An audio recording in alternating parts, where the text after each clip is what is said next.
जलन। ममता बहुत ही सीधी और प्यारी लड़की थी।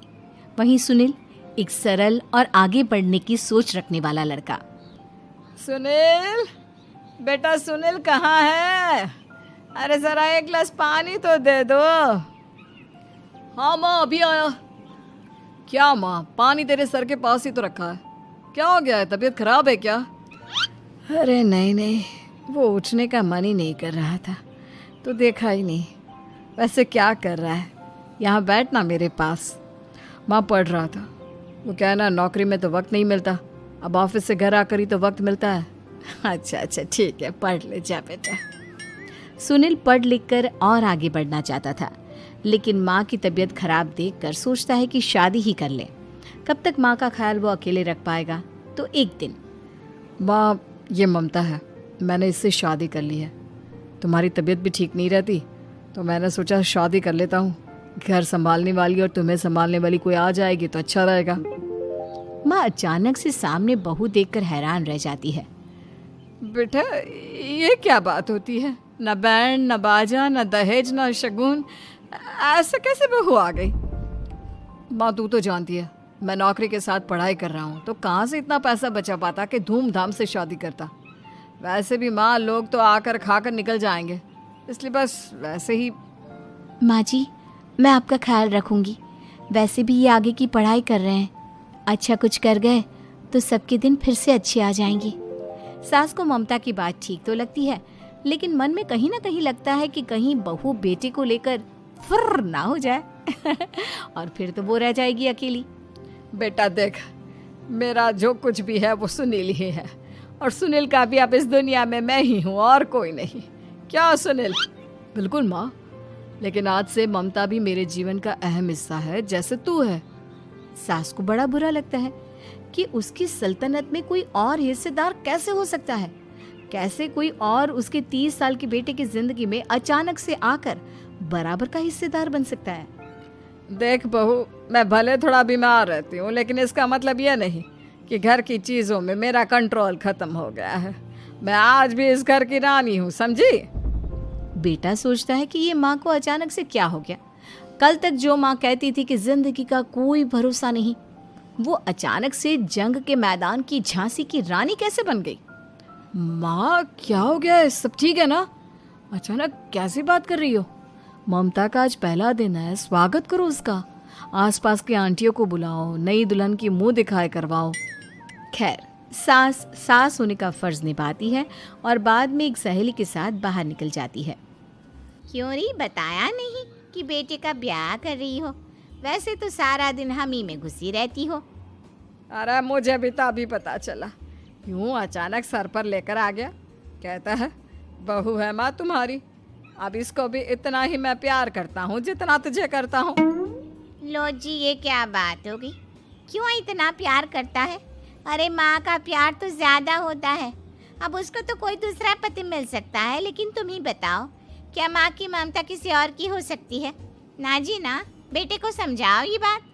अरे क्या समझाऊं, मुझे तो खुद ही समझ में नहीं आ रहा कि क्या हो रहा है। जो बेटा कल तक माँ माँ करता था, अचानक से बीवी बीवी का राग आलाप रहा है।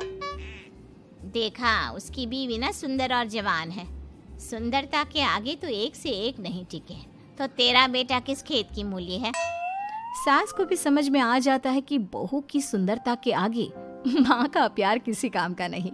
उधर बीवी, ए जी, अम्मा जी सहेलियों को छोड़ने गई थी, अभी तक आई नहीं, हम देख आए क्या? अरे रहने दो ना, आ जाएंगी। कहाँ जाएगी, उनकी आदत है, एक बार जाती है तो पूरी पंचायत खत्म करके ही आती है। अच्छा ही है, खाना वाना खा कर गई होगी। छोड़ो ना, घूमेगी तो खाना पचेगा, नहीं तो ऐसे ही खाट पकड़ लेगी। बहू भी शांत हो जाती है।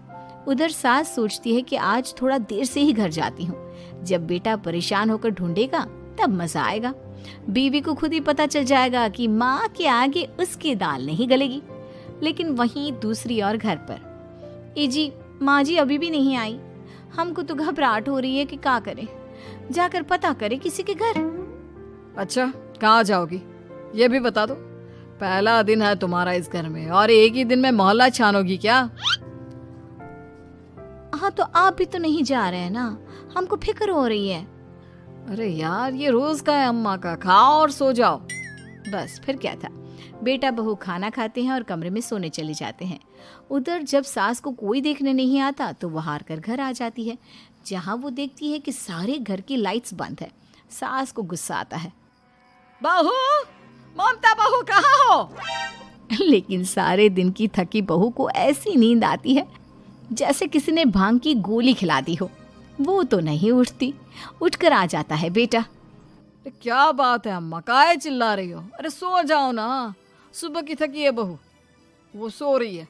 जोर से बोलोगी तो नींद खुल जाएगी उसकी। माँ को गुस्सा आ जाता है।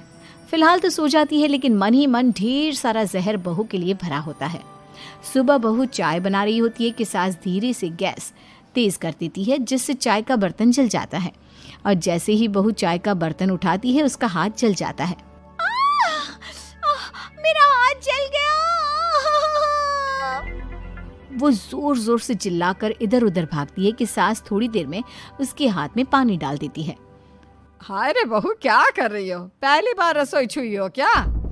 सासू माँ गलती से गैस तेज रह गई थी और बर्तन जल गया, जिससे मेरा हाथ जल गया। हाय रे, कितना गंदा दाग। छी छी छी छी, मुझे तो उल्टी आ रही है तेरा गला हुआ मांस देखकर। तू ना मुझे अभी साथ से खाना मत लगाना। बहू भी खुद का हाथ देखती है तो उसे भी रोना आ जाता है।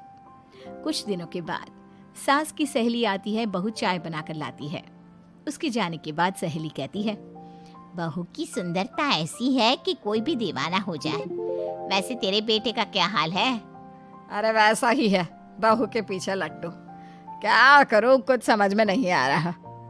मैंने तो बहू के चेहरे पर दिवाली के पटाखे की चक्री फेंक दी, उसका पूरा चेहरा जल गया।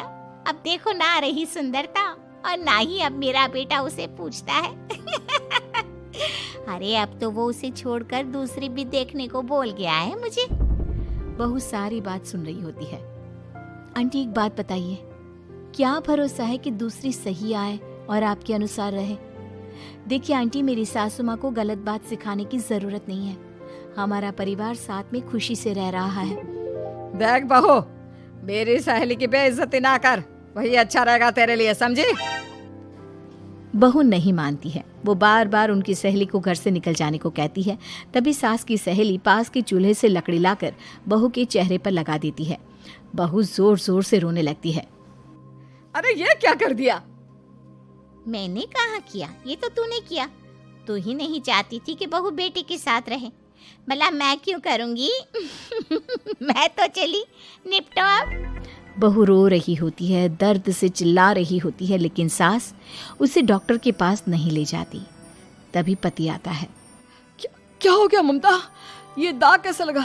तुम कैसे जली? ममता कुछ नहीं कहती, बस दर्द से करा रही होती है। पति माँ की तरफ देखता है। हो ना हो माँ, ये पक्का आपका काम है। आप ही ममता से जला करती थी ना। देखना माँ, अब पुलिस आएगी, केस बनेगा, लेकिन पहले मैं ममता को अस्पताल लेकर जा रहा हूँ। सभी अस्पताल जाते हैं, जहाँ डॉक्टर ममता की सास से कहते हैं, आपने तो नहीं जलाया ना बहू को? अब ममता की सास के तो पसीने छूट रहे होते हैं। वो घबरा कर कहती है, ना ना डॉक्टर साहब, कैसी बात करते हैं? हम क्या जलाएंगे अपनी बहू को? डॉक्टर ममता के पति से पूछते हैं, देखिए, क्योंकि ये ससुराल में जली है तो मामला पुलिस का बनता है, तो आप पहले पुलिस को बुलाइए, तभी इलाज पूरा होगा। सास डर जाती है कि अब तो बच्ची जिंदगी जेल में ही रहना होगा। रहने दीजिए ना, पुलिस को क्यों बुलाना? सारी हंसी खत्म हो जाएगी जब पुलिस के डंडे पड़ेंगे। बहू को जलाना भले ही बहुत आसान हो, लेकिन उसके बाद सारी जिंदगी जेल की हवा खाना। सास डर जाती है। पुलिस आती है। पास लेटी दर्द से करा रही ममता स्टेटमेंट देती है। तो क्या हुआ था? कैसे जली आप?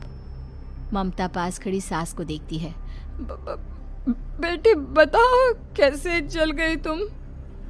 ओए, काका का किरण वाली शाहरुख, चुप, बिल्कुल चुप। सास चुप। सभी इंतजार करते हैं कि ममता क्या बोलेगी। जी मैं खाना बना रही थी, लकड़ी उड़कर मेरे ऊपर गिर गई और मैं जल गई। सास बहू की बात सुनकर रोने लगती है। देखा माँ, कितनी समझदार है ममता।